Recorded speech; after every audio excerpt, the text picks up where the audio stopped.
বঙ্গোপসাগরে ডুবে গেছে ১৬০০ টন গম বোঝাই লাইটার জাহাজ এমভি তামিম। বিকেল ৩টার দিকে রামগতি পাইলট বিচের নিচে তিল্লারচর এলাকায় ডুবে যায় জাহাজটি। চট্টগ্রাম বন্দর কর্তৃপক্ষ জানিয়েছে, বহির্নোঙরে অবস্থানরত বড় জাহাজ এমভি প্রোফেল গ্রেস থেকে প্রায় ১,৬০০ টন গম বোঝাই করা হয় এমভি তামিমে।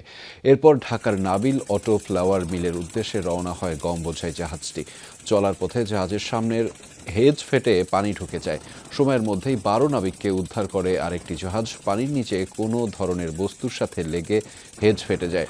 সে বিষয়ে নিশ্চিত হতে পারেনি জাহাজ কর্তৃপক্ষ। তবে কোস্টগার্ড পূর্ব জোনের staff officer lieutenant commander Ashfaq bin Idris জানিয়েছেন, খবর পেয়ে ডুবে যাওয়া জাহাজটি উদ্ধারের চেষ্টা করছে মালিকপক্ষ।